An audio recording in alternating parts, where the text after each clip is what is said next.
إن الحمد لله نحمده ونستعينه ونستغفره ونعوذ بالله من شرور أنفسنا ومن سيئات أعمالنا من يهده الله فلا مضل له ومن يضلل فلا هادي له وأشهد أن لا إله إلا الله وحده لا شريك له وأشهد أن محمدا عبده ورسوله يا أيها الذين آمنوا اتقوا الله حق تقاته ولا تموتن إلا وأنتم مسلمون يا أيها الناس اتقوا ربكم الذي خلقكم من نفس واحدة وخلق منها زوجها وبث منهما رجالا كثيرا ونساء واتقوا الله الذي تساءلون به والأرحام إن الله كان عليكم رقيبا يا أيها الذين آمنوا اتقوا الله وقولوا قولا سديدا يصلح لكم أعمالكم ويغفر لكم ذنوبكم ومن يطع الله ورسوله فقد فاز فوزا عظيما. وعليكم السلام ورحمة الله وبركاته. وإن خير الحديث كتاب الله وخير الهدي هدي محمد صلى الله عليه وسلم وإن شر الأمور محدثاتها وكل محدثة بدعة وكل بدعة ضلالة وكل ضلالة في النار. أما بعد.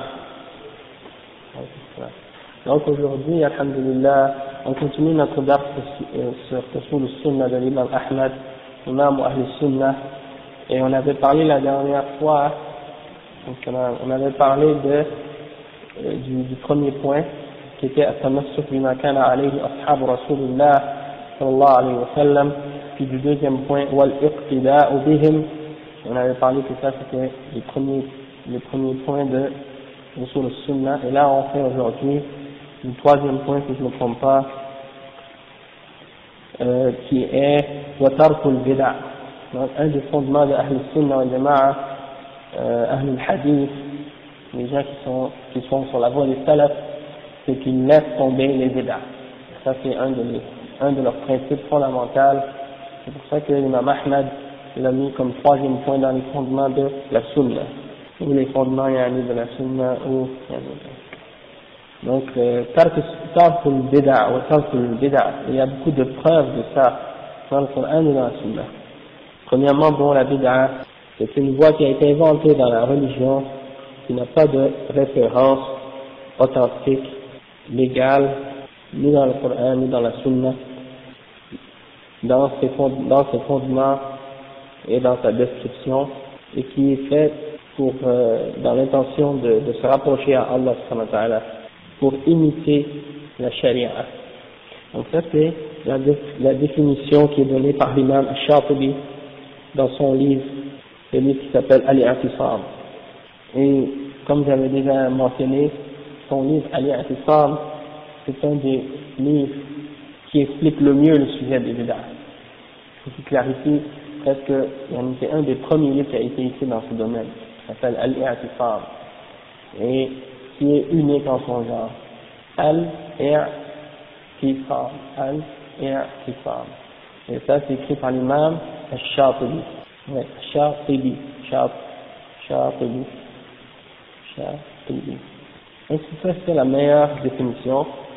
Le chef il dit c'est une meilleure définition. Et ce livre de l'imam Al-Shatibi, c'est un des premiers livres qui a été écrit, enfin un des premiers livres qui a été écrit sur le sujet de la bid'a, mais disons que c'est un livre unique en son genre, dans son style, dans sa façon d'expliquer le sujet. Il est vraiment entré dans la question jusqu'en profondeur, il a clarifié le sujet.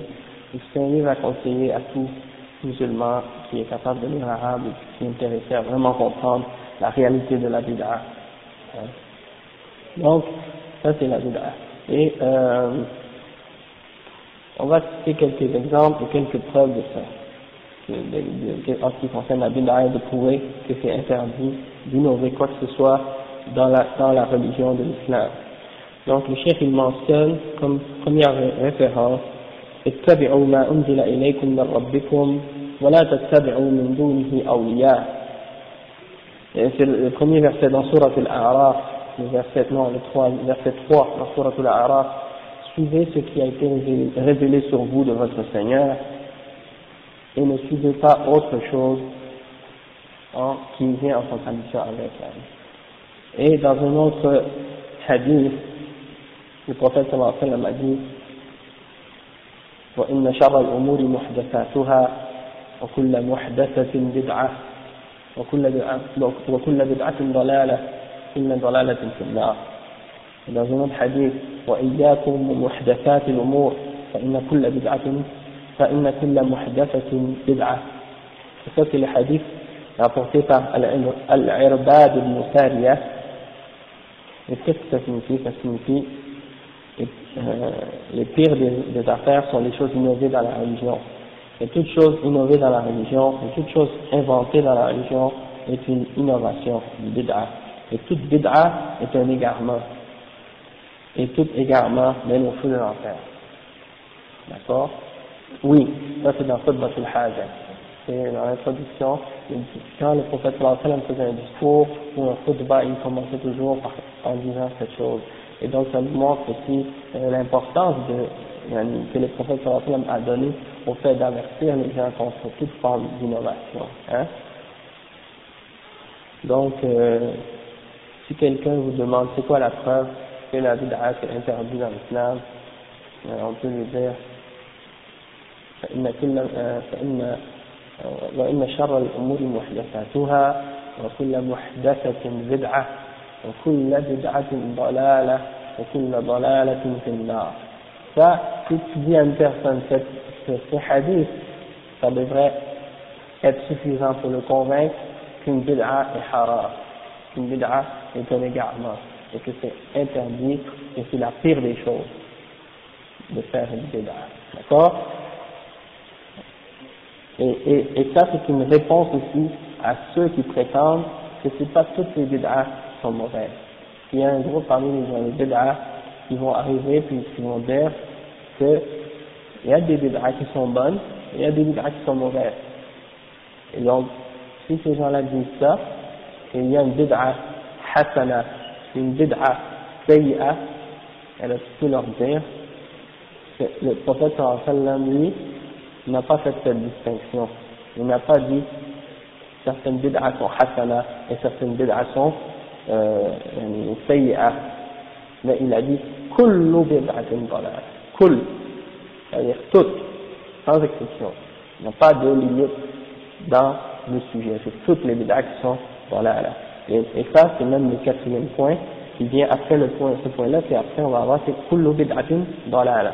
Donc l'imam, c'est comme s'il a voulu insister qu'il faut laisser les bid'as, et ensuite il a insisté encore une fois en disant wa kullu bid'atin dalala. C'est-à-dire, c'est pas juste comme certains pensent qu'il y a des bid'as qui sont acceptables et d'autres qui sont pas acceptables.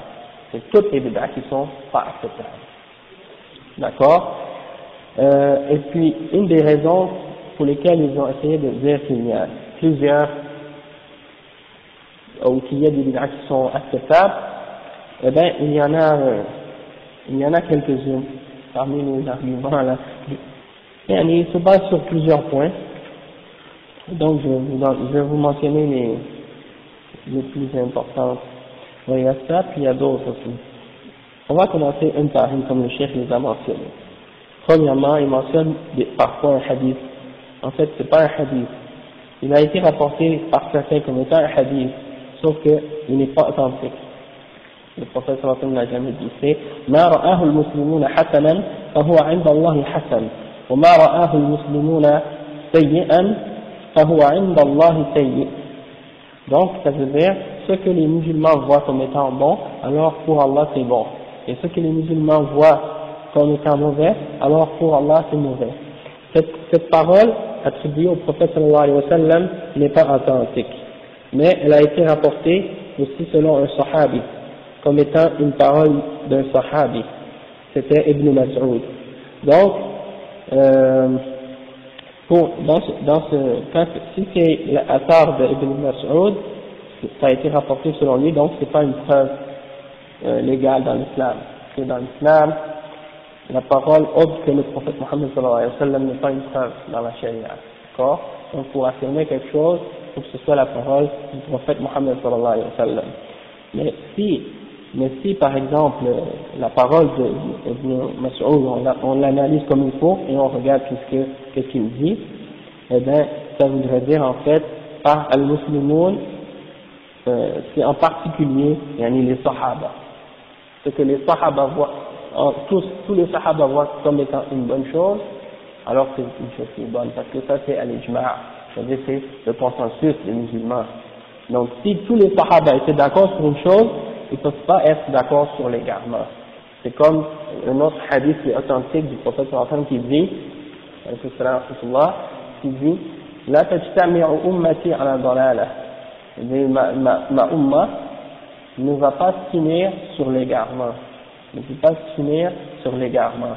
Donc, quand on parle de la umma ici, en particulier les sahaba, et les ulama des sahaba, eux, ils ne vont jamais s'unir sur une chose qui est dalala. Donc, s'ils sont tous d'accord sur une chose, oui, c'est vrai, cette chose, elle est bonne, sans aucun doute. Parce que, les sahaba, en tant que jama'a ou en tant que sahaba, s'ils sont tous unis sur quelque chose, c'est considéré comme une hujja, comme une preuve. Et le cheikh il dit, donc, si on le prend dans ce point de vue-là, oui, ça pourrait être vrai. Mais par contre, s'il y a une différence d'opinion entre les sahaba, comme on l'a dit, eh bien, on ne peut pas prendre la parole d'un d'entre eux pour suivre qu'est-ce qu'il a dit, sans avoir la référence du Coran et de la Sunna pour le supporter. Il faut que la parole du sahabi, s'il a été en désaccord avec un autre sahabi, il faut voir sa preuve, il faut voir la raison pour laquelle il a été en désaccord, et puis là on retourne et on regarde lequel a été d'accord, lequel a été acceptable ou non. Et pour vous donner quelques exemples, le Coran a été rassemblé dans un livre. Ils disent que ça c'est une innovation, parce que ça n'existait pas au temps du prophète sallallahu alayhi wa sallam. Le Tarawih, la prière durant le Ramadan, en gros, après le Isha, les gens qui font le Ramadan, ils disent que c'est une innovation. Et que Omar ibn al-Khattab a dit Ni'matul bid'a hadihi. Donc, quelle bonne bid'a, en disant c'est ça, c'est les paroles de Omar, quelle belle bid'a. Ni'matul bid'a hadihi. Donc, ils utilisent ça comme preuve pour dire qu'il y a des bonnes et des mauvaises bid'a. Troisièmement, par exemple, ils disent bon, la rédaction de certains ouvrages dans différentes sciences islamiques, ça n'existait pas au temps du prophète sallallahu alayhi wa sallam. Beaucoup d'autres exemples de ce genre-là. Mais ça, c'est leur exemple le plus courant. Okay? Le Tarawih et l'assemblage du Coran et des choses de ce genre-là. Donc, comme on a déjà mentionné, ils ont utilisé aussi comme référence la première exemple qu'on a donnée, puis cette citation de Ibn Omar qui dit Ni'matul bid'a hadihi.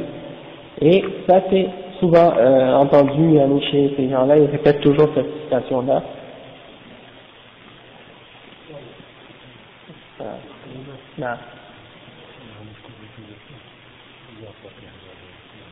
Ah d'accord. Ok.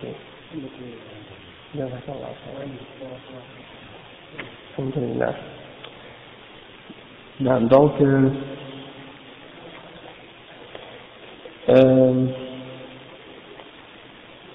ils ont pris le hadith, donc ils ont essayé de limiter le hadith kullu bid'atin dalala en se basant sur cette parole de Ibn Omar.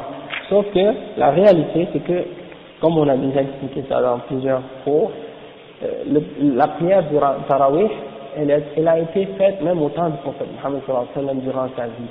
Pendant 3 nuits, il a prié avec les musulmans, pendant 3 soirs, il s'est réuni avec les musulmans dans la mosquée et il a établi la salat avec eux. Et le 3e soir, l'autre soir après, les musulmans se sont réunis dans la mosquée encore une fois et ils attendaient que le prophète Muhammad sallallahu alayhi wa sallam sorte de chez lui pour venir faire la prière, mais il n'est pas sorti. Alors les gens attendaient, et là certains musulmans ont lancé des pierres sur la porte de sa maison pour lui faire savoir que les gens attendaient devant la porte. Alors le prophète Mohammed sallallahu alayhi wa sallam est sorti et il leur a dit qu'il ne continuait plus à prier comme ça tous les soirs avec eux en groupe, parce que s'il continuait, peut-être que Allah subhanahu wa ta'ala allait faire révéler une ayah pour rendre ça obligatoire. Il faut dire aux musulmans que cette chose-là devient obligatoire aux musulmans, et il dit vous ne seriez pas capable de continuer à le faire. D'accord? Donc, parmi les récoltes pour les musulmans, et dans le but que les choses ne soient pas trop lourdes pour eux, eh ben, il a cessé de faire cette chose-là. D'accord? Et les musulmans quand même continuaient à prier, mais séparément, individuellement, et en petits groupes divisés dans la mosquée. Donc, au temps de Abu Bakr, dans son khilafa, c'était la même chose. Puis au temps de Omar ibn Khattab a remarqué que les gens avaient commencé à faire ça. Donc, il a dit, bon là, je vais les réunir derrière un seul imam dans la mosquée, comme au temps du prophète Mohammed sallallahu alayhi wa sallam. Donc, il a commencé à dire aux musulmans de faire ça, et quand il a commencé à faire ça, les gens ont continué à le faire, et il a dit, il s'est exclamé, Ni'matul bid'a hadihi. Et Ibn Taymiyyah, il dit, à ce sujet-là, il dit, Amma qawlu Omar, Ni'matul bid'a hadihi, فأكثر المحتاجين بهذا لو أردنا أن نثبت بقول عمر الذي لم يخالف فيه لقالوا قول الصاحب ليس بحجة فلا نعتمده إذا خالف الحديث فعلى التقديرين لا يصح معارضة الحديث بقول الصاحب. نعم يجوز تخصيص علوم الحديث بقول الصاحب الذي لم يخالف على إحدى الروايتين فيفيدهم هذا حسن تلك البدعة أما غيرها فلا. ثم نقول أكثر ما في هذه تسمية عمر تلك بدعة مع حسنها هذه تسمية لغوية لا تسمية شرعية فذلك لأن البدع في اللغة تعم كل ما فعل ابتداء على غير مثال سابق. أما البدعة الشرعية فكل ما لا يدل عليه دليل شرعي فإذا كان نص رسول الله صلى الله عليه وسلم قد دل على استحباب فعل أو إيجابه بعد موته أو دل عليه مطلقا ولم يعمل إلا بعد موته ككتاب الصدقة الذي أخرجه أبو بكر رضي الله عنه فإذا عمل أحد ذلك العمل بعد موته صح أن يسمى بدعة في اللغة لأنه عمل مبتدأ كما أن نص الدين الذي جاء به النبي صلى الله عليه وسلم يسمى بدعة ويسمى محدثا في اللغة ثم العمل الذي يدل عليه الكتاب والسنة ليس بدعة في الشريعة لأن سمي بدعة في اللغة فاللفظ البدعة في اللغة أعم من لفظ البدعة في الشريعة وقد علم أن قول النبي صلى الله عليه وسلم كل بدعة ضلالة لم يرد به عمل مبتدع وإنما أراد به الأعمال التي لم يشرعها هو صلى الله عليه وسلم مختصرا. Ça vient de son livre Iqtida Sirat al-Mustaqim. Donc ça c'est la réponse de Ibn Taymiyyah à ce sujet-là. Il a dit, le cheikh, que la parole de Omar, Ni'matul bid'a hadihi, il dit la plupart des gens qui se basent sur ça pour essayer de prouver qu'il y a des bonnes bid'a, si on aurait voulu essayer de se baser sur quelque chose et d'utiliser la parole de Omar, on pourrait dire que premièrement, la parole d'un sahabi n'est pas une preuve.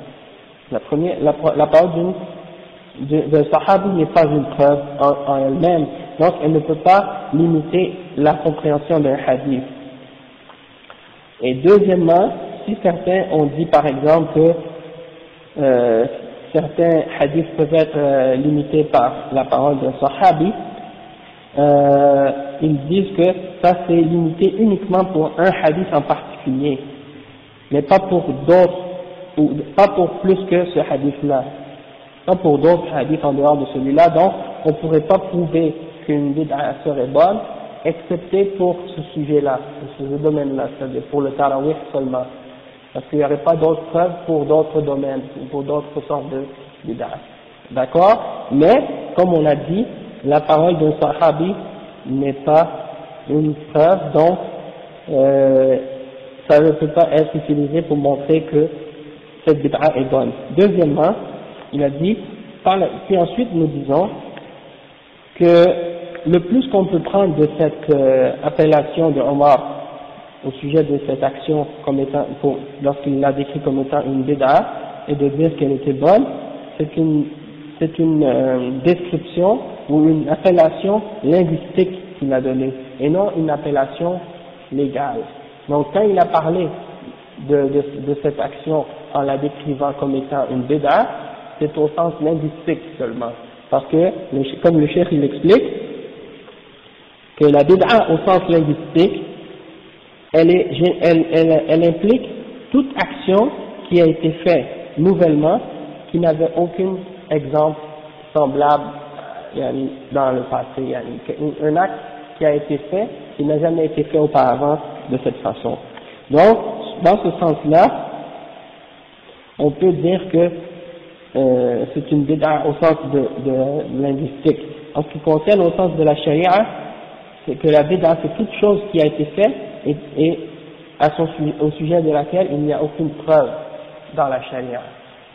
Et donc le cheikh il dit, donc s'il y a un texte du prophète Mohammed sallallahu alayhi wa sallam qui prouve que cette action est recommandée, aimée par Allah, ou obligatoire après sa mort, ou qui le prouve d'une façon générale, et qu'elle n'a pas été faite, cette action, excepté après la mort du prophète sallallahu alayhi wa sallam, comme par exemple le fait d'avoir écrit les sadaqas que Abu Bakr avait fait sortir, il avait fait sortir les aumônes, et ça n'avait pas été fait excepté après la mort du prophète sallallahu alayhi wa sallam. Donc, le fait de l'avoir fait après sa mort, c'est permis linguistiquement de l'appeler comme étant une bid'a, parce que c'est une action qui est nouvelle. Mais, étant donné qu'il y a une référence du prophète sallallahu alayhi wa sallam, on ne peut pas donc l'appeler bid'a, puisque c'est une chose qui a été prouvée dans le Coran et dans la Sunna. Donc, par exemple, at-tarawih, il y a une référence dans le hadith authentique qui prouve que le prophète sallallahu alayhi wa sallam l'a déjà fait, et que c'est une chose qui est aimée par Allah ta'ala. Donc, il y a une référence, il ne faut pas l'appeler bid'a. D'accord? Mais, Omar, il l'a désigné comme étant bid'a dans cette citation qu'il a faite, dans cette parole, mais c'est uniquement au sens linguistique. D'accord? Et en général, les ulama, lorsqu'ils parlent de bid'a, et même Allah et le prophète sallallahu alayhi wa sallam, lorsqu'ils ont interdit la bid'a, eh bien, ils l'ont interdit au sens légal, et c'est ce sens-là qu'on doit utiliser. Donc, et on ne peut pas utiliser la parole de Omar comme étant une référence, puisque c'est pas une chose qui est en accord avec le Coran et la Sunna, et donc on doit uniquement se limiter à la compréhension du hadith selon le reste des hadiths. Un autre exemple aussi qu'ils utilisent comme preuve, c'est le hadith qui dit Man sanna fil islam sunnatan hasana. Donc, je ne sais pas s'il est mentionné là ici.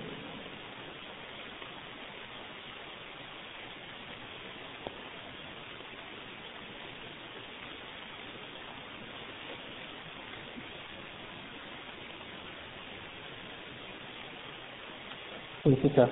من سن في الإسلام سنة حسنة فله أجرها وأجر من عمل بها بعده من غير أن ينقص من أجورهم شيئا ومن سن في الإسلام سنة سيئة كان عليه وزرها ووزر من عمل بها من بعده من غير أن ينقص ذلك من أوزارهم شيئا أو شيء. Donc ça veut dire celui qui a fait dans l'islam une bonne action, parce que sunnah ça veut dire une action ou une voie. Donc man sanna fil islam, celui qui a fait dans l'islam une bonne œuvre, une bonne action, alors il a la récompense de cette action et la récompense de celui qui le fait après lui. Donc si quelqu'un a fait une bonne action et qu'une autre personne le voit le faire et il le suit dans cette bonne action-là, donc la personne qui l'a fait en premier, elle récolte sa récompense et la récompense de celui qui le suit, sans que ça diminue rien de ses propres récompenses. Et la personne, en même temps aussi, qui fait une sunna sayyi'a, c'est-à-dire une mauvaise action, alors il aura son poids et le poids de celui qui l'a fait après lui, sans que ça diminue quoi que ce soit de sa charge à lui. Donc il a le poids de son péché et le poids du péché de celui qui le suit dans cette mauvaise action. D'accord? Et ainsi de suite. Donc, ça continue jusqu'à l'infini, jusqu'à que la dernière personne qui va vivre va avoir continué à suivre son exemple. Donc, il faut faire attention toujours lorsqu'on fait une mauvaise action.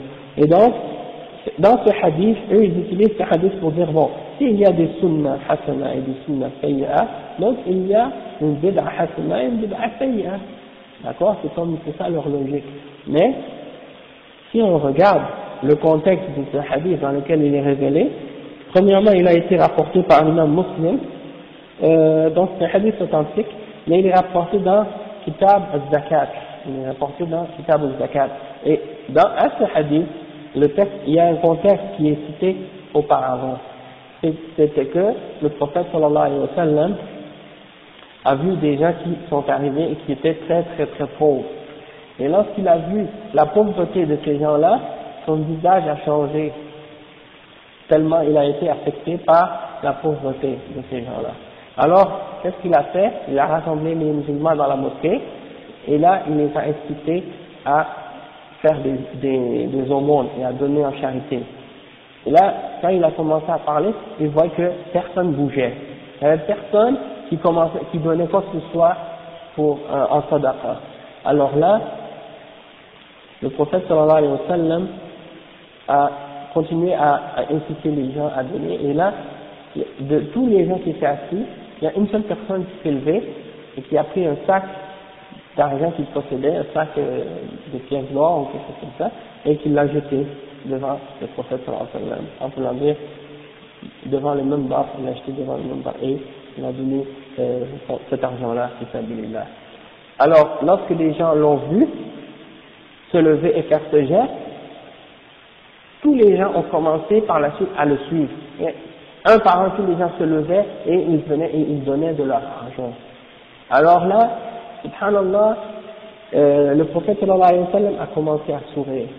Et il a dit ce hadith: celui dans l'islam qui fait une bonne action, il aura la récompense de l'avoir fait et de tous ceux qui l'ont suivi. Et celui dans l'islam qui fait une mauvaise action, il aura la récompense, la punition de ce péché qu'il a fait et la punition de tous ceux qui l'ont suivi après lui. Donc ça veut dire, et sans que ça diminue quoi que ce soit de leur propre péché, et sans que ça augmente, sans que ça diminue quoi que ce soit de leur propre péché, et sans que ça diminue quoi que ce soit de leurs bonnes actions pour ceux qui ont fait le bien. Donc, c'est un hadith qui ne prouve pas du tout le fait de faire une innovation, parce que l'acte du sahabi, qu'est-ce qu'il a fait? C'était une sunnah, c'était un acte qui fait partie de la charia, c'est-à-dire de donner une sadaqa. Donc, il n'y a pas de preuve ici pour dire que le sahabi a fait une bid'a et que c'était acceptable. D'accord? Donc ça répond aussi à la personne qui prétend que ce hadith-là serait une preuve pour limiter la compréhension du hadith « Kullu bid'atin dalala wa kullu dalalatin fin nar ». Mais non, au contraire, il a glorifié. Donc c'est pas une bid'a du tout. Hein? Donc il y a aussi comme exemple qu'il donne aussi le fait par exemple que les musulmans avaient rassemblé le Coran. Abu Bakr a fait écrire le Coran, il l'a fait rassembler dans un seul livre. Et il dit ça c'est une bid'a parce que ça n'existe pas autant du prophète sallallahu alayhi wa sallam. Ouais, sauf que comme Allah subhanahu wa ta'ala dit dans le Coran, تنزيل الكتاب ذلك الكتاب لا ريب فيه. Donc il y a des preuves même dans le Coran que c'est un livre, d'accord? Donc il y a des preuves qui prouvent ça. Deuxièmement, tous les sahaba ont été d'accord pour faire cette chose, donc c'est une ijma'. Et on sait que, comme on a dit tout à l'heure, la tajtami'u ummati ala dalala, c'est-à-dire la umma, les sahaba ne vont pas finir sur un égarement. Donc, s'ils étaient tous d'accord, ils l'ont tous fait, donc c'était quelque chose qui était accepté. Et alhamdulillah, quand ils sont tous d'accord sur une chose, ils ne peuvent pas finir sur un égarement. De plus, c'est un moyen de préserver le Coran. Donc, c'est une question ici de halal ou haram ou mustahab, mais ça n'a pas rapport avec une innovation. On n'a pas amené quelque chose qui est interdit ou qui est une adoration. Donc, par exemple, si aujourd'hui on a d'autres moyens même de préserver le Coran, autre que le fait de l'écrire dans un livre, aussi le fait d'enregistrer le Coran sur un CD-ROM, ça aussi c'est pas une bid'a. Et une fois j'ai eu une discussion avec un soufi là, il me disait, mais les musulmans, Abu Bakr Siddiq a réuni le Coran dans un seul livre, donc ça c'est une bid'a. Et moi je lui ai dit d'accord, alors ça veut dire enregistrer le Coran sur une cassette ou sur un CD-ROM, est-ce que ça c'est une bid'a aussi? Alors que c'est un moyen légal qui est halal, donc c'est pas une innovation, c'est pas une forme d'adoration.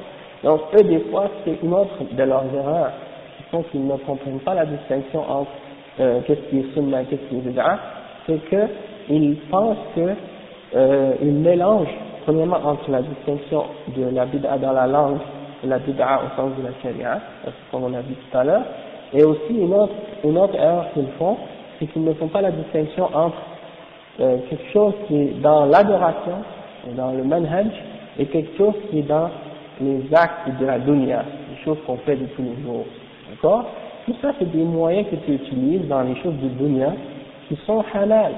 Le fait de rassembler les choses dans des livres, le Coran, écrit sur du papier, le mettre sur un seul couvercle, c'est un moyen pour le préserver. De l'enregistrer sur un CD-ROM, c'est un moyen pour le préserver et pour le garder. Donc c'est pas une bid'a dans l'adoration, c'est pas une nouvelle chose dans la religion de l'islam.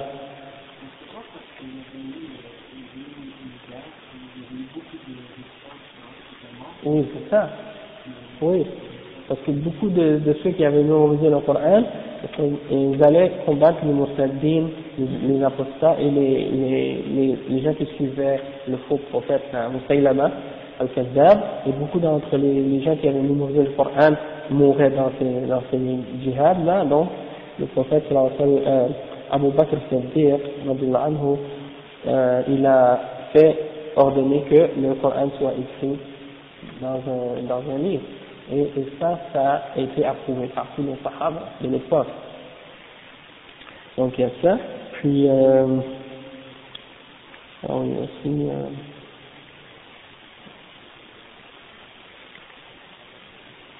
donc il y a aussi le fait que,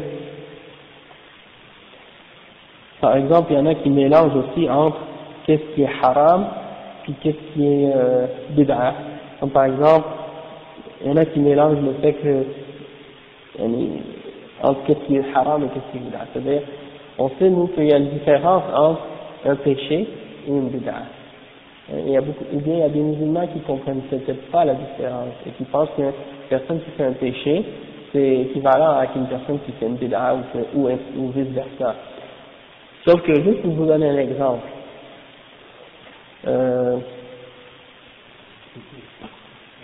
ok, pour vous donner un exemple, Yann. Comment, ça j'en avais parlé dans le discours que j'avais fait à Sunna durant le Ramadan, j'avais clarifié cet exemple-là. C'est que, par exemple, au temps du prophète sallallahu alayhi wa sallam, il y avait un sahabi qui buvait tout le temps de l'alcool et qui était toujours en train de se saouler. Et celui-là, les gens l'appelaient Himar. Son surnom c'était Himar, c'est-à-dire un âne. Les gens l'appelaient âne ou mule. Hein? Donc, les gens se sont rassemblés et ils ont dit, Subhanallah, yani, comment cette personne-là elle revient à chaque fois, parce que cette personne, le prophète sallallahu alayhi wa sallam, cette personne faisait souvent rire le prophète sallallahu alayhi wa sallam. Et chaque fois, il venait voir le prophète sallallahu alayhi wa sallam et il lui amenait des cadeaux. Il lui amenait du miel, il lui amenait des choses comme ça. Donc, il aimait beaucoup le prophète Muhammad sallallahu alayhi wa sallam. Et il faisait rire le prophète sallallahu alayhi wa sallam. Et les gens l'appréciaient marre. Mais, étant donné qu'il se saoulait tout le temps, chaque fois il venait et les musulmans appliquaient sur lui la punition pour les gens qui se saoulent, c'est-à-dire les coups de fouet. D'accord? Donc, une fois, on l'a amené au prophète, sallallahu alayhi wa sallam, pour qu'il le fouette, pour qu'il applique la punition. Alors, parmi les gens qui étaient là, il y a un homme qui a dit, la'anahullah, c'est-à-dire que Dieu le maudisse. Ma aktharu ma yu'ta bihi ila an-nabi sallallahu alayhi wa sallam. C'est incroyable combien de fois on l'amène pour voir le prophète sallallahu alayhi wa sallam pour le punir. Comme si, en voulant dire que Dieu le maudisse, parce qu'il vient trop souvent pour la même chose, à chaque fois parce qu'il était saoulé. Et le prophète sallallahu alayhi wa sallam a dit, la tal'anhu, fa innahu yuhibbu Allah wa rasulahu. Il dit, ne le maudit pas, car il aime Allah et son messager. D'accord? Donc, vous voyez l'attitude que le prophète sallallahu alayhi wa sallam a eue vis-à-vis ce musulman-là qui était un pécheur. D'accord? Le péché, c'est une chose haram, on déteste le péché et celui qui le fait, mais quand même il reste que c'est un musulman et on ne doit pas le maudire ou des choses de ce genre. D'accord? Et en plus celui-là, la preuve qu'il aimait Allah et son messager, c'est qu'il ne revenait constamment voir le prophète sallallahu alayhi wa sallam, il lui amenait des cadeaux et des choses de ce genre pour montrer qu'il l'aimait, et donc il savait, le prophète sallallahu alayhi wa sallam, que cette personne-là l'aimait réellement et qu'il aimait Allah. Mais par contre, il y a un autre exemple, c'est l'exemple de la personne qui fait une bid'a, et ça c'est l'exemple de l'homme qui est venu au prophète sallallahu alayhi wa sallam, alors que le prophète sallallahu alayhi wa sallam était en train de distribuer le butin. Et là, ils avaient fait la conquête de la Mecque, ils étaient tous entrés à la Mecque, et ils avaient pris le contrôle, donc le prophète sallallahu alayhi wa sallam commençait à diviser les butins. Mais là, ce qui est arrivé, c'est que parmi les gens, il y a un qui est arrivé, et ils l'ont décrit comme étant un homme qui avait un front très avancé, un front éminent là, ouais, un front qui est avancé comme front éminent, et puis qui avait une large barbe, une barbe bien fournie là, d'accord, mahlouq ar-ra's, il avait la tête rasée, et entre ses deux yeux, il avait, sur son front, entre ses yeux, il avait une marque très apparente de prosternation. Donc, c'est l'apparence de quoi? Une personne très religieuse. Hein? Et il est arrivé voir le prophète sallallahu alayhi wa sallam, il a commencé à critiquer le prophète sallallahu alayhi wa sallam dans sa façon dont il a distribué le butin. Il a dit, Ya Muhammad, i'adil, oh Muhammad, sois juste. Alors, parmi les sahaba qui étaient là présents, il y en a qui ont dit, Ya Rasulallah, laisse-moi lui couper la tête, c'est un hypocrite. Et là, le prophète sallallahu alayhi wa sallam a dit, je ne veux pas que les gens disent que le prophète Muhammad sallallahu alayhi wa sallam tue ses sahaba. Et il y en a, et peut-être qu'il est parmi ceux qui prient. Donc, il ne faut pas faire ça. Parce que c'est quelque chose qui nuirait à l'islam. Mais, il a dit par la suite que de cet homme, il va sortir un type de personne, et si vous comparez votre prière à leur prière, et votre jeûne à leur jeûne, et votre récitation du Coran à leur récitation du Coran, vous allez maîtriser votre prière et votre jeûne et votre récitation du Coran par rapport à la leur. Parce que eux, ils sont beaucoup plus forts que vous là-dedans. Ils en font beaucoup plus que vous. Hein? Et ils lisent beaucoup plus. Donc, c'est pour dire, imaginez, ces gens-là vont être plus pieux, ils vont essayer de faire plus de bonnes actions que les sahaba. Donc, c'est des gens extrémistes. Ils essaient d'en faire plus que les sahaba. D'accord? Donc le prophète sallallahu alayhi wa sallam, il a dit, il y a des gens qui vont sortir de l'exemple de ce gars-là, il y en a d'autres qui vont sortir, qui vont faire une adoration extrême, très très très fort dans l'adoration. Mais, après il a dit, يقرؤون القرآن لا يجاوز حناجرهم. Ils vont lire le Coran, mais ça ne dépasse pas leur gorge. Ça va pas plus bas que leur gorge, ça n'atteint jamais leur cœur. C'est-à-dire, ils récitent sans aucune compréhension de l'islam, sans aucune connaissance. Hein? ويمرقون من الإسلام كما يمرق السهم من الرمية. Ils quittent la religion de l'islam comme une flèche lorsqu'elle quitte son arc. Et il y a une autre hadith qui dit, quand elle passe à travers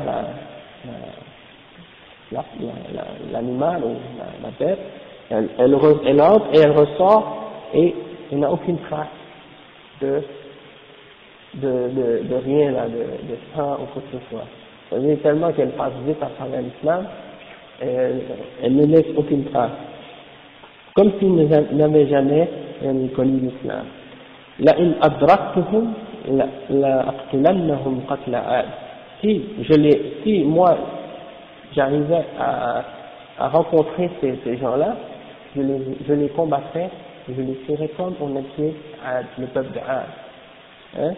Donc, ça c'est dans un hadith. Et dans un autre hadith aussi, le prophète sallallahu alayhi wa sallam a dit, خير قتيل تحت أديم السماء.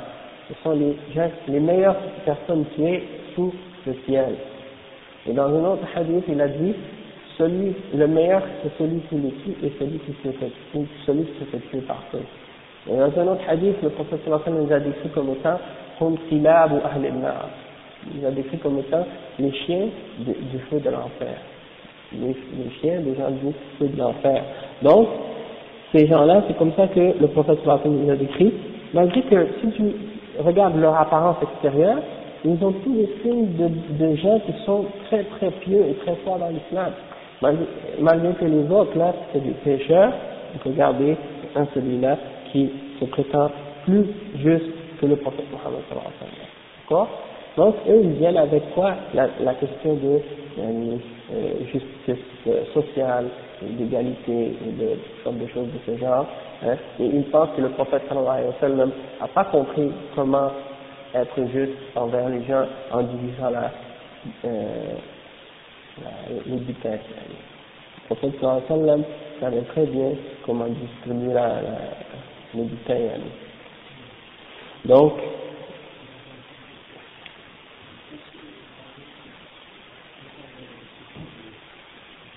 non, exactement, aujourd'hui, les gens de Ikhwan, les gens de Takfir, les gens de Jihad, la seule chose qu'ils disent quand ils critiquent quelque chose, il n'y a pas de justice sociale, il n'y a pas de ci, de ça. Mais pour discuter des autres, les fondements de l'islam et de la base de l'islam, ils le laissent complètement de côté. Et donc c'est pour ça que, comme quand par exemple ils vont critiquer l'Arabie Saoudite, parce qu'elle applique la charia, ils vont dire mais eux ils appliquent juste la charia pour les pauvres et ils laissent les riches, tu vois.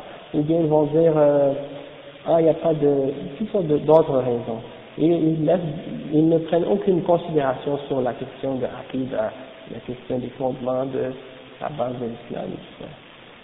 Donc il y a des choses parfois qui sont claires, juste à regarder les caractéristiques de ces gens-là. Et ça, ce sont les Khawarij. Donc, cette secte-là, les Khawarij sont reconnus pour deux choses, c'est qu'ils prennent les armes contre les musulmans, ils tuent les musulmans, et aussi ils prennent les armes contre les dirigeants. Ça, c'est les deux caractéristiques qu'ils ont. Donc, c'est ça que le cheikh a expliqué à ce sujet-là. Donc, c'est pour nous faire comprendre qu'il y a une distinction entre la bid'a et le péché.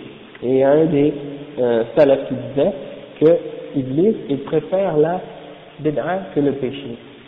Il préfère que les gens tombent dans le péché plutôt que la bid'a. Il préfère que les gens tombent dans la bid'a plutôt que de tomber dans le péché, parce que le péché, tu peux te repentir lorsque tu fais un péché.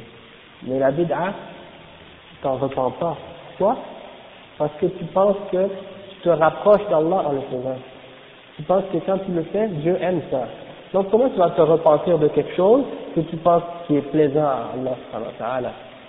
Et ça me rappelle aussi de l'exemple que j'avais mentionné au sujet de Ibn Taymiyyah lorsqu'il a débattu avec les soufis. Et les soufis lui ont dit comme exemple, nous, on fait que les gens se repentissent à Allah et on les amène à la repentance dans l'islam. Hein? Donc ça c'est une chose de bien qu'on fait. Alors Ibn Taymiyyah lui a dit, mais de quoi de quelle chose vous les faites se repentir, de quel péché vous les faites se repentir?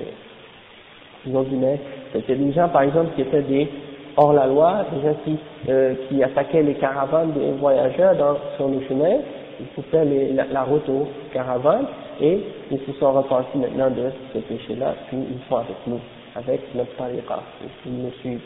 Alors, Ibn Taymiyyah a dit, subhanallah, ils étaient mieux au temps où ils faisaient leurs crimes avec leurs péchés que leur état actuellement avec vous. Parce qu'avant, ils faisaient un péché et ils savaient que ce qu'ils faisaient c'était haram. Hein, et ils pouvaient se repentir à Allah et tout. Mais actuellement, vous les avez fait quitter ça et maintenant vous les avez amenés vers le fait d'aimer ce que Allah déteste et de détester ce qu'Allah aime et d'ordonner le shirk et les bid'a et toutes ces choses-là. Donc c'était beaucoup mieux leur état auparavant que leur état actuel. Et un des salafs il disait à son fils, Ya Bunayya, parce qu'il avait vu son fils qui sortait de la maison d'un des gens de Bilal. Il a dit, oh mon fils, je préfère que tu tiennes avec les gens qui font du zina et qui boivent de l'alcool, et les gens qui font des péchés, que de te voir traîner avec les gens de Bid'a. Il dit, parce que ces gens-là, les gens de Bid'a, ils vont te faire entrer dans ces Bid'a, et après ça c'est fini, tu quittes ta religion par la suite. Ils vont te faire petit à petit arriver à un point où tu vas renier quelque chose qui vient d'Allah, ou accepter quelque chose qui ne vient pas d'Allah. Tandis que les gens qui font des péchés, eh bien, si tu es avec eux, tu fais des péchés, après tu sais que qu'est-ce que tu fais, c'est haram, donc tu te repens, et puis ça y est, tu reviens dans le chemin. Tandis qu'avec ces gens-là, il n'y a plus de repentance. En général, les gens qui rentrent dans les bid'ah, c'est très difficile pour eux de quitter cette bid'ah. Hein? Donc, ça c'est un point qui est très très important à comprendre, qu'il ne faut pas mettre la bid'ah et le péché au même niveau pour penser que les deux sont équivalents. Et c'est pour ça que lorsque les musulmans, nous, on avertit contre un musulman qui fait des bid'ah, c'est une chose obligatoire. Et c'est une obligation de faire comprendre aussi que le danger qui vient de cette personne qui appelle à une bid'ah, il est beaucoup plus grand qu'une personne qui fait un péché en particulier. Et que c'est très grave de laisser quelqu'un qui fait une bid'ah sans mentionner son erreur. Et comme on va voir plus tard, au sujet d'une personne qui fait des bid'ah et qui appelle les gens à la suivre, il n'y a pas de riba.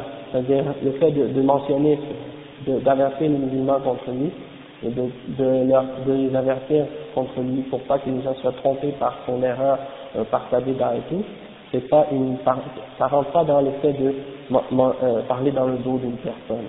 Ça rentre pas dans le fait de parler dans le dos d'une personne, même que c'est obligatoire de faire ça. Ça rentre dans une obligation dans le but de préserver l'islam et la charia et dans le but de défendre l'islam contre toutes sortes d'innovations. T'avais une question là.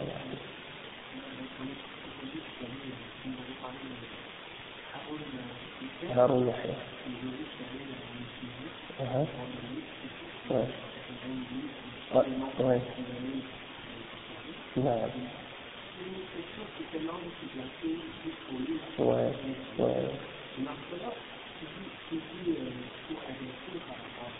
Ouais. Il y a une chose que tu dois savoir au sujet de multivision, c'est que le propriétaire de multivision, il est un Ikhwani. Et dans son magasin, il n'y a pas seulement Haroun Yahya comme livre de bid'ah, il y a même des livres de shirk clairs, comme il vend la qasida de Al-Burda, celui qui là-dedans qui dit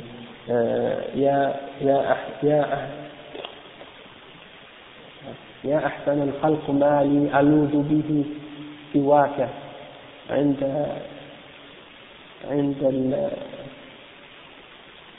j'ai oublié la fin, en tout cas, on peut dire, ô toi la meilleure, la plus aimée, la meilleure des créatures, je n'ai personne à qui me réfugier autre que toi lorsqu'il y a une grande épreuve, en parlant du prophète. Donc, dans cette qasida, il y a le fait de demander ou de chercher le refuge en le prophète lorsqu'il y a un danger ou un problème, et ça c'est shirk, on a déjà parlé de ça. Et il y a aussi d'autres vers dans lesquels il dit وإن من ضرتك الدنيا وإن من جودك الدنيا وضرتها وإن من علومك علم اللوح والقلم. C'est-à-dire il attribue que la connaissance des tablettes préservées auprès d'Allah, au-delà du trône, auprès du trône, et aussi que la connaissance de la plume, un qalam qui a tout écrit, qu'est-ce qui allait arriver jusqu'à la fin des temps, que ça fait partie d'une partie de la science du prophète sallallahu alayhi wa sallam. Donc, c'est comme s'ils attribuent au prophète sallallahu alayhi wa sallam une connaissance du ghaib et une connaissance de toutes choses, comme la connaissance d'Allah. Donc, ou qu'ils connaissent, que le prophète sallallahu alayhi wa sallam a connaissance de qu'est-ce qu'il y a dans al-Lawh al-Mahfouz et qu'est-ce qui est écrit par al-Qalam. Et ça, c'est donné au prophète sallallahu alayhi wa sallam une attribut que seul Allah possède. Et ça, c'est shirk billah aussi. Donc, c'est une forme de roulou, une forme d'extrémisme au sujet du prophète sallallahu alayhi wa sallam. Non. Et moi, je leur ai dit quand je suis allé une fois à une conférence à M. Oumma, et ils avaient fait comme un kiosque de leur livre, hein, et là, je vois, ils ont tous les livres de Bid'a, tous les Tariq Ramadan, l'autre là, Al-Qardawi, et Haoun Yahya, et ce livre des Soufis là, Al-Burda.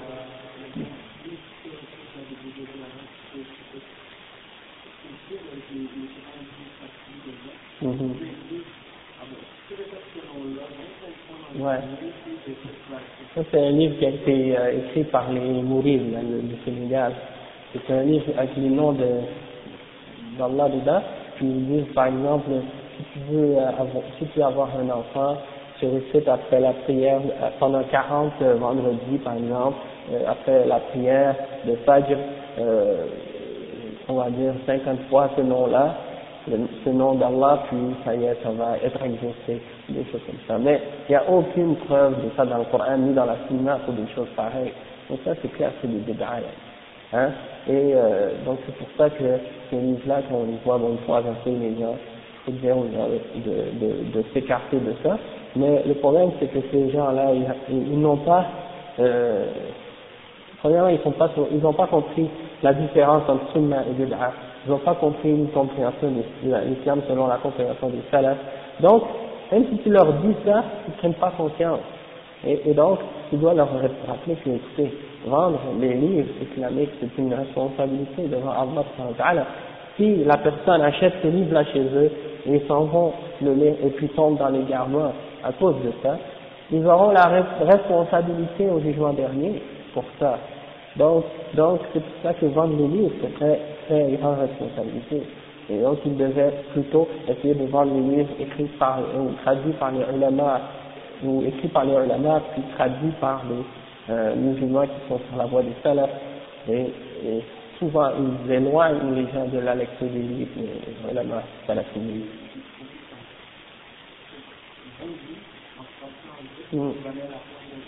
Non.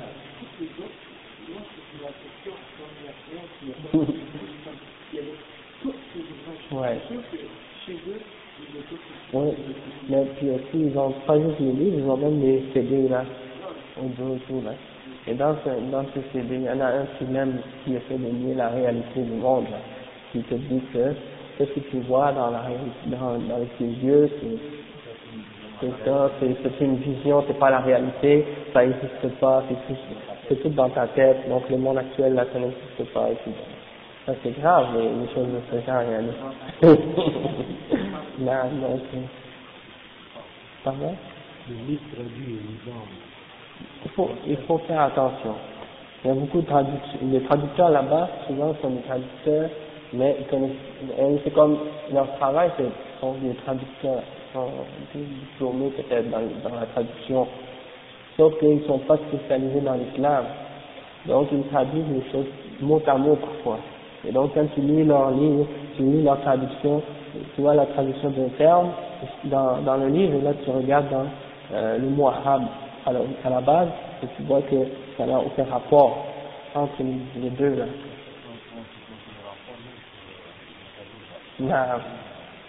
Ouais.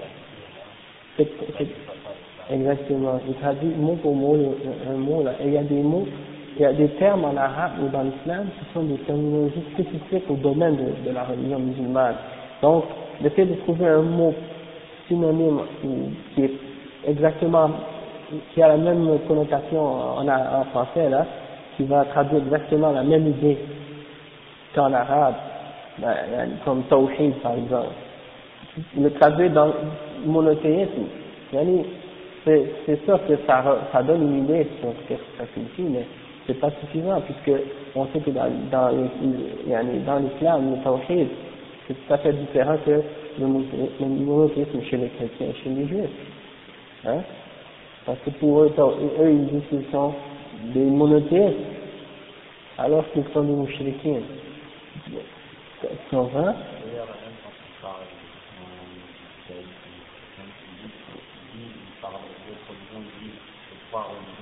Exactement. Donc, ils disent ça, les trois hommes monothéistes, alors que ce ne sont pas des monothéistes. Ils disent que Jésus est le Fils de Dieu, et Dieu incarné, et qu'il y a trois dieux qui forment un, et les autres, les juifs, et qu'on ne peut pas comprendre parce que c'est un mystère. Hein. Donc pour eux, avec le fait de dire que c'est un mystère, ça y est, c'est une preuve. Et ça, c'est la réponse qu'ils ont à toutes les objections qu'on peut dire à ça. Là. Ils vont te dire, non, c'est un mystère, tu ne peux pas comprendre. Tu vas juste comprendre lorsque tu vas être mort. Mais lorsque tu vas être mort, il va être trop tard. Donc c'est fini. Et moi, je leur avais dit une fois, je leur avais dit, mais c'est pas le fait de déclarer, et le fait que tu déclares qu'une chose est un mystère, ça ne veut pas dire que cette chose-là est vraie. Hein? Parce que moi, je peux inventer des mystères. Bon, hein, je peux inventer des choses qui disent que c'est des mystères, alors que c'est pas vrai. Donc, il faut voir la référence de ça, d'où ça vient. Pour dire comme un autre argument,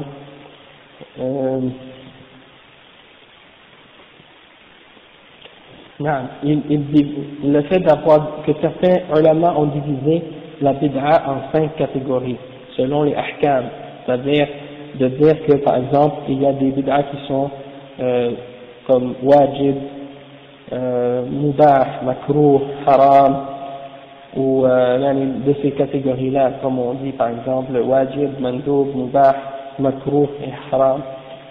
Donc le chef il explique aussi que ça là, c'est aussi, il faut le prendre au sens linguistique. Il faut prendre cette division-là des bid'a en 5 catégories comme étant au sens linguistique, dans la langue, et pour les choses qui ont rapport à la dunya, et non pour les choses de la vie. Et donc les exemples qu'ils donnent, parce que dans certains livres, ces gens-là, ils ont amené des exemples de chacune de ces catégories-là. Comme par exemple, pour donner des exemples de bid'a qui sont wajib, ils ont donné des exemples, et les exemples de choses qu'ils donnent, ça rentre même pas dans la signification du mot bid'a. Ou bien, quand ils donnent un exemple d'une bid'a qui est mandoub ou sunnah, alors là, ils te sortent l'exemple, par exemple, d'avoir écrit des livres sur la langue arabe, ou d'avoir écrit des livres sur le usul al-fiqh. Il dit, autant du prophète sallallahu alayhi wa sallam, il n'y avait pas de usul al-fiqh. Donc, il n'y avait pas de livre écrit là-dessus, donc c'est une bid'a. Mais les ulama ont expliqué, ils ont dit non, ça c'est pas une bid'a, puisque ça existait au temps du prophète sallallahu alayhi wa sallam, sauf que ce n'était pas écrit dans des livres.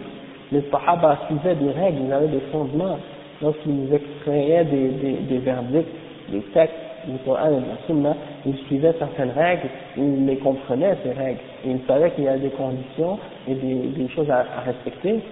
Et même si elles n'étaient pas écrites dans des livres, mais ils savaient que ces choses existaient. C'est comme la langue arabe. Les Arabes parlaient l'arabe, ils n'avaient pas de livre de grammaire arabe. Hein, les Sahaba n'avaient pas de livre de grammaire arabe. Mais c'est par la suite, lorsque l'islam s'est répandu et que les musulmans ont commencé à côtoyer des non-arabes, là, ils ont vu l'importance d'écrire des règles pour la langue arabe dans le but que l'arabe soit préservé. Pour pas que les gens commencent à déformer le Coran, déformer les hadiths et tout ça. Donc, ils ont mis par écrit les règles de la langue arabe telles qu'ils les connaissaient. Ils n'avaient pas de livre, ils n'avaient pas besoin auparavant de livres de grammaire arabe. Hein?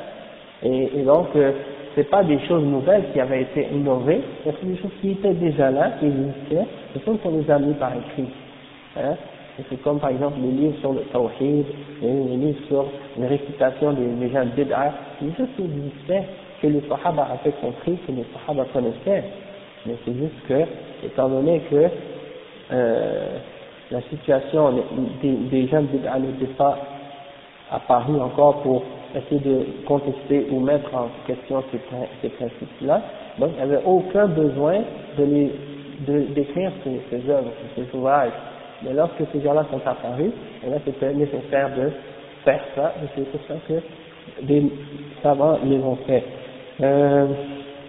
Aussi, par exemple, il se base sur une citation de l'imam Shafi'i, dans laquelle l'imam Shafi'i aurait dit ما أحدث يخالف كتابا أو سنة أو أثرا أو إجماعا فهذه بدعة ضلالة وما أحدث من الخير لا خلاف لواحد من هذا فهذه محدثة غير مذمومة.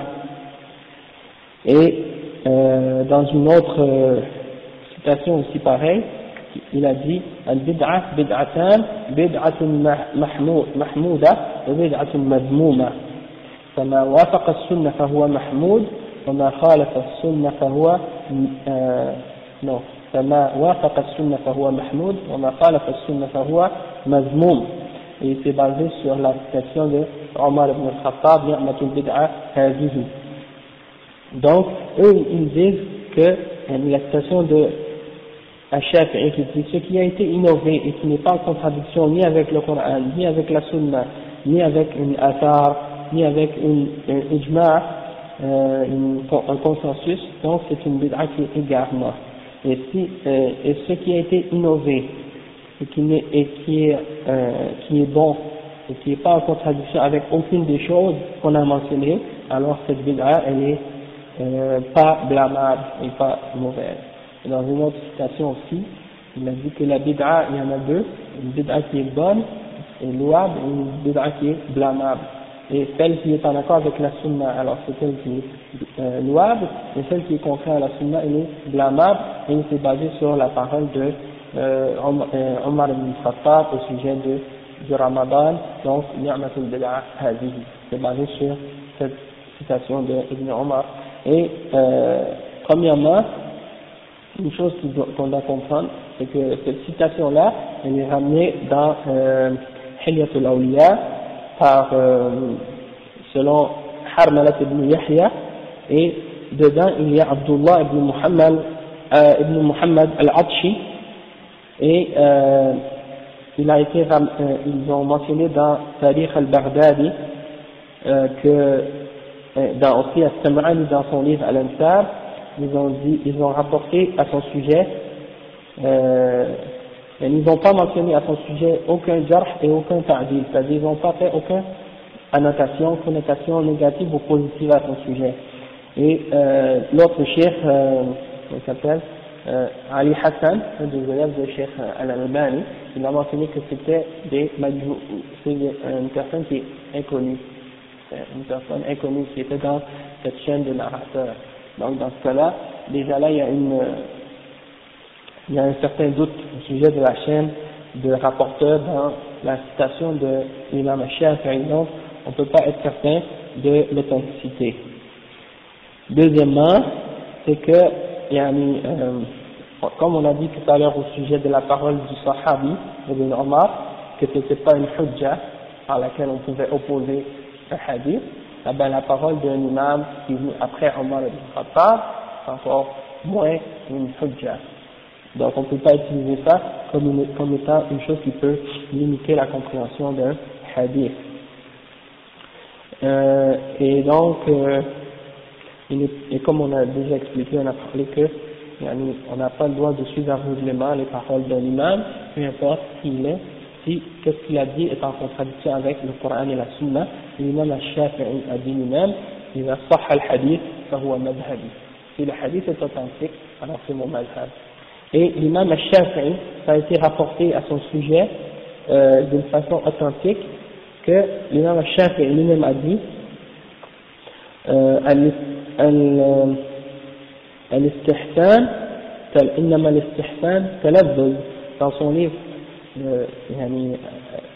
الرسالة, qui était le premier livre qui a été écrit dans le domaine de Usul al-Fiqh, hein, c'est le premier livre qui a été écrit dans le domaine de Usul al-Fiqh, et lui, il a dit dans son livre-là, il a un chapitre qui s'appelle Ibtal al-Istihsan, c'est-à-dire de montrer la fausseté de celui qui essaie de rendre une bid'a bonne, ou de rendre quelque chose de bon, sans preuve, donc de dire qu'une bid'a est bonne.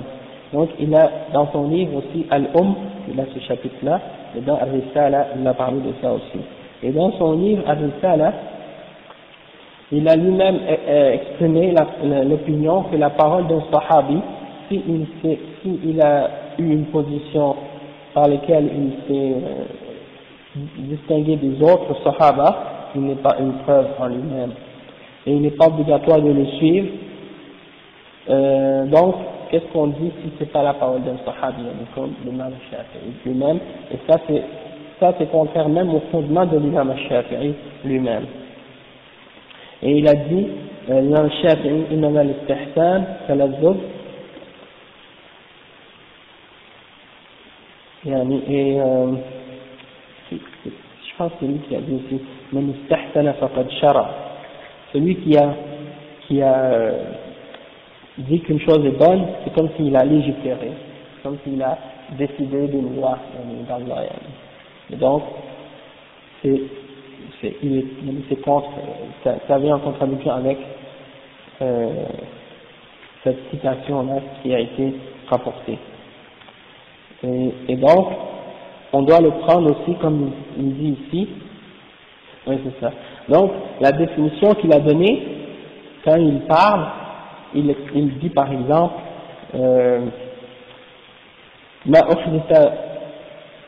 ما أحدث يخالف كتابا أو سنة أو أثرا أو إجماعا فهذه بدعة ضلالة.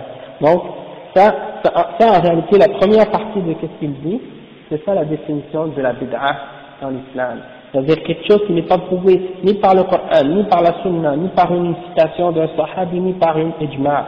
Donc ça c'est une bid'a dans l'islam. Mais l'autre partie de ce qu'il dit, comme ce qui est innové de bien et qui ne fait pas partie d'aucune de ces, qui n'est pas prouvé par aucune de ces preuves-là, ou de ces références-là, alors c'est une chose qui n'est pas blâmable. Ça, on doit le prendre au sens de la bid'a dans le sens linguistique. D'accord? C'est pas une bid'a dans le sens de la religion. C'est comme ça que le cheikh explique, parce que sinon, c'est contraire avec même le principe de l'imam lui-même. Non. Ok. C'est que, oui. Il a donné deux définitions. L'imam Shafi'i a dit que la bid'a est de deux catégories. Donc il y en aurait une qui serait louable, et c'est celle qui a une preuve. Non, il y en a une qui serait blâmable, c'est celle qui n'a aucune référence, ni dans le Coran, ni dans la Sunna, ni dans l'Athar, ni dans l'Ijma'. Athar, c'est une citation d'un sahabi ou d'une parole d'un sahabi. Donc, elle n'aurait aucune référence, donc celle-là elle est blâmable. Mais si elle a une référence dans ces choses-là et qu'elle est bonne, alors dans ce cas-là c'est louable. Et là on dit, dans ce cas-là, si elle a une référence dans le Coran de la Sunna, alors c'est pas une bid'a en partant, c'est une chose qui fait partie de la sharia. Et donc de l'appeler bid'a, c'est en fait au sens linguistique qu'on doit le prendre. et non au sens de la charia, ou au sens de la religion. D'accord?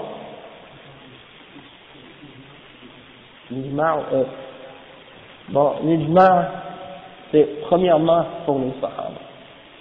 Mais, par la suite, il y en a une différence en ce qui concerne, est-ce que un consensus des ulama à une autre époque que celle des sahaba peut être accepté aussi, et certains ulama disent oui, et certains ulama disent non. Certains disent qu'une ijma après les sahaba, ça peut être acceptable, et d'autres disent non. Hein? Et donc, ça c'est un point de différence entre eux. Et il y en a parmi des ulama à une certaine époque qui ont dit que la porte de l'ijtihad était fermée. La porte de l'ijtihad était fermée. Donc, ils ont dit que c'est interdit par la suite pour quelqu'un de faire un ijtihad, c'est obligatoire de suivre le madhab aveuglément. On ne peut pas retourner au texte directement pour essayer d'extraire un nouveau hukm sur quelque chose. Et là, les ulama ont dit premièrement, pour dire ça, il faudrait que, premièrement, de dire que la porte de l'ijtihad est fermée, ça en lui-même c'est déjà une ijtihad. Donc comment vous pouvez faire une ijtihad sur un sujet alors que vous dites que l'ijtihad n'est pas fermé? Donc l'ijtihad, c'est quand tu fais un effort, le mot ça vient de faire un effort dans le but de chercher un verdict en te basant sur les textes de la charia pour essayer de dire que est-ce que quelque chose est halal ou haram. Tu vois? Donc, pour le général, l'ijtihad, ouais, c'est comme, ouais, ça fait, ouais, mais il y a des gens là, parmi les modernistes là, qui essaient de dire que tout le monde fait l'ijtihad. Parce que eux, ils pensent que le fait d'avoir ouvert la porte de l'ijtihad, soi-disant, ça veut dire que maintenant tout le monde peut faire l'ijtihad. Plus besoin de demander à un alim. Tu prends le Coran et la Sunna par toi-même et tu fais des jugements et self-service comme tu dis. Donc, ça c'est dangereux, c'est grave. Parce que pour faire l'ijtihad, il faut avoir atteint un certain degré de connaissance dans différentes sciences islamiques. Et ça, c'est pas n'importe qui a le droit de le faire. Il y a des gens aujourd'hui, ils lisent même pas l'arabe, puis ils prennent le Coran en français, et puis ils te donnent l'explication du Coran et de la Sunna. Ils te disent oui, c'est haram, en se basant sur un verset en français, et ils te disent voilà le verset qui dit ça et ça. Alors que c'est le texte en arabe sur lequel on doit se référer. Et puis il ne faut pas juste prendre un verset, il y a d'autres hadiths qui parlent de quelque chose, et il y a des explications, il y a beaucoup de choses, donc eux ils prennent une chose là comme ça, sans compréhension, puis ouais, et puis ça y est, voilà, ils sortent avec une nouvelle bid'a. Non. Une autre preuve aussi, qui vient interdire les bid'a, c'est le hadith de Aïcha radiyallahu anha dans lequel le prophète sallallahu alayhi wa sallam a dit Man ahdatha fi amrina hadha ma laysa minhu fahuwa rad rawahu al-Bukhari wa Muslim. Hein? Man ahdatha, celui qui a inventé dans notre religion quelque chose qui n'en fait pas partie, alors elle sera rejetée. Man ahdatha fi amrina hadha ma laysa minhu et subhanallah, il y en a certains des gens de bid'a qui ont essayé d'utiliser ce hadith et de le déformer pour essayer de dire qu'il y a des bonnes bid'a. Comment ils ont essayé de faire ça? Ils ont dit, celui qui invente quelque chose dans notre religion qui n'en fait pas partie, alors elle est rejetée. Ils ont dit, alors il y en a peut-être des choses qui sont inventées dans la religion, mais qui en fait partie. C'est incroyable comment ils ont essayé d'amener des affaires là, subhanallah. Et puis les ulama ils ont répondu en disant oui, mais il y a une autre version de ce hadith aussi qui est rapportée par Al-Bukhari qui dit, Al-Bukhari et Muslim qui dit, Man amila amalan laysa alayhi amruna fahuwa rad. Celui qui fait une action qui ne fait pas partie de notre religion, alors elle sera rejetée. Donc, dans cette version-là, il n'y a pas l'exception là de dire ma laysa minhu. Donc, quand on leur a répondu par ce hadith-là, alors là, c'est clair que toute chose que tu fais qui ne fait pas partie de l'islam, elle sera rejetée, même si il y en a qui pensent que c'est bon. Il y a beaucoup d'autres citations maintenant, on va voir que par exemple, l'imam, le sahabi Ibn Mas'ud, il disait, radiyallahu anhu, إياكم والتبدع والتنطع والتعمق وعليكم بالعتيق. C'est rapporté par Darimi et Ibn Battah. Donc il dit Ibn Mas'ud, prenez garde aux bid'ah et prenez garde de chercher trop les détails et de trop chercher à compliquer les choses et retourner aux choses à la chose ancienne, c'est-à-dire retourner à la source.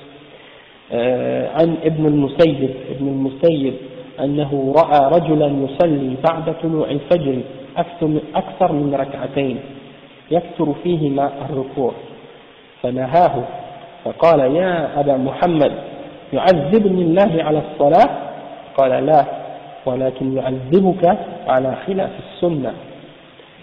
Ça c'est Ibn al-Musayyib qui a dit qu'il a vu un homme après la prière de Fajr qui faisait 2 rak'at ou qui faisait plus que 2 rak'at et qui faisait dans ses prières beaucoup de recours, c'est-à-dire dans sa prière il faisait plus que le nombre de recours qu'on fait habituellement et il faisait beaucoup de prières après le lever du soleil. Alors le sahabi Ibn al-Musayyib il l'a interdit. Il a interdit de faire ça et la personne qui faisait ça, elle a dit Ya Aba Muhammad, ou Aba Muhammad, Allah va me punir pour une prière, c'est-à-dire parce que je fais une prière, Dieu va me punir. Et là le sahabi a répondu, ou Ibn al-Musayyib, je ne sais pas s'il était un sahabi ou non, peut-être c'était un des tabi'in ou un des ulama, il a dit non, il va pas te punir pour la prière, mais il va te punir parce que tu as contredit la sunna. Hein? Donc, ça c'est un argument souvent des gens de bid'a, quand ils font des bid'a, ils disent Akhi, est-ce que dans l'islam le dua c'est haram? Est-ce que dans l'islam prier c'est haram? Pourquoi tu me dis que qu'est-ce que je fais c'est bid'a? Et le chef a dit ouais, mais c'est bien, tu fais la prière, machallah, c'est bien, sauf que tu la fais pas selon la sunna. Et donc, au contraire, la sunna c'est pas accepté. Hein? C'est comme la personne qui comme lui, il faisait plein de recours dans sa prière, il se levait, il ne faisait pas l'exemple du prophète. Donc, quelqu'un va dire, Masha'Allah, au moins il prie, il a dit pas quelque chose qu'il fait. Là. De nos jours, les gens, ils ne font même pas la prière. Hein? Et là, c'est bien beau de vouloir faire la prière, mais il faut que son action soit en accord avec la sunna, c'est pas suffisant.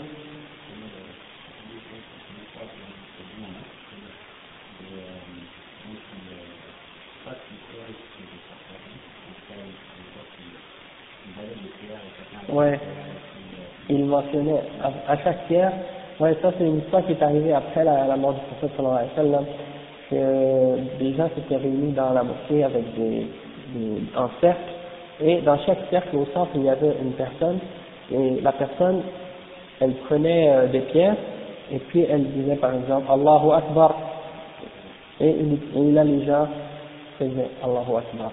Et il comptait le nombre de fois avec le nombre de pierres. Alors, le sahabi, il y a un des sahabis qui a vu cette chose-là. Il est allé chercher, je pense que Ibn Mas'ud, il est allé chercher Ibn Mas'ud, c'est Abu Musa al-Ash'ari. Il peut voir Ibn Mas'ud, je ne me trompe pas, ou bien un autre sahabi comme ça, pour lui demander son opinion sur qu'est-ce que c'est dans la sunna. Alors, Ibn Mas'ud, il a dit, d'accord, je vais aller voir. Il est rentré dans la mosquée, il les a vus en train de faire ça, mais il s'était caché quand il est rentré. Il avait mis comme quelque chose sur sa tête. Ouais. Donc quand il est entré, les a vus faire ça, et là il a enlevé son vêtement qui cachait son visage, et il a dit Subhanallah, c'est-à-dire le prophète sallallahu alayhi wa sallam vient tout juste de partir de ce monde, et puis déjà vous commencez déjà à faire ouais, il dit, au lieu de compter, il dit mais qu'est-ce qu'on fait? On fait rien de mal, on fait seulement compter les tasbih et compter les tahmid et les trucs comme ça, donc on fait rien de mal, on fait du bien. Et là le Sahabi a dit vous devriez à la place compter vos péchés plutôt que de compter ça. Et là après en voulant dire qu'est-ce que vous faites là, c'est contraire à la sunna. Il a après ça il a dit soit que vous êtes en train de faire quelque chose qui est plus guidant, qui est une plus grande guidance que ce que le prophète Mohammed sallallahu alayhi wa sallam a amené, ou que vous êtes en train d'ouvrir une porte vers l'égarement. Un des deux. C'est que vous êtes plus droit que le prophète sallallahu alayhi wa sallam et les sahaba, et ça c'est impossible, ou que vous êtes en train d'ouvrir une porte vers l'égarement. Et c'est ça la réalité. Et donc le sahabi, la personne qui faisait ça a dit, on a uniquement voulu faire ça pour le bien. On a uniquement voulu faire le bien. C'était ça notre intention. Le sahabi a répondu, il a dit, et combien de gens veulent le bien et n'arrivent jamais à l'atteindre. Hein? Donc, c'était pour nous montrer que c'est pas uniquement l'intention qui compte. Hein? C'est vrai que le prophète a dit, innama al-a'malu binniyat. Les actions sont jugées selon les intentions. Sauf que c'est pas l'intention à elle seule qui détermine si l'action est bonne ou non. Il faut que l'action soit, en plus d'avoir une bonne intention, en accord avec la sunna. Hein? Donc, c'est pour ça que le sahabi lui a fait comprendre cette chose-là. Ah, mais comme des imams à Montréal qui font le dua après la prière. Après chaque prière, ils font le dua, puis tout le monde dit amin avec lui là, en même temps. Ça, si tu vas leur dire, imam, chef, c'est bid'a, qu'est-ce que tu fais? Comment? Je fais un dua. Le dua, c'est haram dans l'islam. Vous interdisez aux musulmans de faire le dua. C'est comme celui qui lit Fawailul lil musallin et il s'arrête là, il ne continue pas le verset. Malheur à ceux qui prient. Il ne continue pas le reste de l'ayah. Fawailul lil musallin. Malheur aux gens qui prient. Alladhina hum an salatihim sahun. Ceux qui sont négligents dans leur prière. Walladhina hum yura'un. Qui prient pour se faire voir par ostentation. Wayamna'un al-ma'un. Qui empêche d'échanger ou de s'emprunter les choses utiles de la vie. Hein? Donc, ça c'est comme ces gens-là qui font ça. Ils s'arrêtent là, puis ils ne continuent pas plus loin pour essayer de comprendre réellement qu'est-ce qu'ils font, c'est contraire à la sunna. C'est ça qui est haram. Et c'est pas le fait qu'ils font une acte, une œuvre qui vient dans l'islam. Une autre citation de l'imam al-Barbahari, et ça va être la dernière, Inch'Allah. L'imam Al-Hassan ibn Ali al-Barbahari, il a dit dans son livre Usul Sunnah, Sharh Usul Sunnah, واحذر من صغار المحدثات فإن صغار البدع تعود حتى تصير كبارا وكذلك كل بدعة أحدثت في هذه الأمة كان أولها صغيرا يشبه الحق فاغتر بذلك من دخل فيها ثم لم يستطع المخرج منها وصارت دينا يدان به فخالف الصراط فخرج من الإسلام فانظر رحمك الله من كل من سمعت كلامه من أهل زمانك خاصة فلا تجعلن ولا تدخلن في شيء منه حتى تسأل وتنظر هل تكلم فيه أحد من أصحاب النبي صلى الله عليه وسلم أو أحد من العلماء فإن أصبت فيه أثرا عنهم فتمسك به ولا تجاوزه لشيء ولا تختر عليه شيئا فتسقط في النار. Donc ça c'est une nasiha de l'imam, c'est une nasiha en or, et que chacun d'entre nous doit prendre et comprendre et appliquer, Inch'Allah. Il a dit, prends garde aux petites bid'ah et aux petites innovations, parce que les petites innovations, c'est elles qui deviennent par la suite une grande bid'ah. Les bid'ah commencent toujours par des petites bid'ah, puis elles continuent, elles grossissent et deviennent grandes. Donc, c'est ça que le chef dit. Il dit, toutes les bid'ah qui sont commencées dans cette umma, au tout début, elles étaient toutes petites et elles étaient semblables à la vérité. On croyait qu'elle avait l'apparence de quelque chose de la vérité. Et beaucoup de gens ont été trompés par ça et ils sont rentrés dedans. Puis une fois rentrés, ils n'étaient plus capables d'en sortir. Et ce sont devenus des religions par lesquelles ils adoraient Allah par la suite. Et qui sont en contradiction avec le droit chemin. Alors ils sont sortis de l'islam. Alors regarde que Allah soit miséricordieux envers toi. Toute personne de qui tu écoutes la parole, des gens de ton époque, et en particulier des gens de ton époque, et n'accepte rien de lui, et n'entre dans rien de ce qu'il te dit, jusqu'à ce que tu aies demandé et observé. Est-ce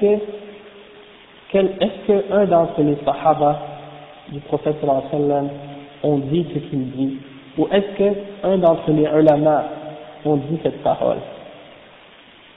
Et si tu trouves des sahaba ou des ulama une athar, une citation, alors prends-la et accroche-toi-y, ou accroche-toi à cette parole et ne la dépasse pas en rien.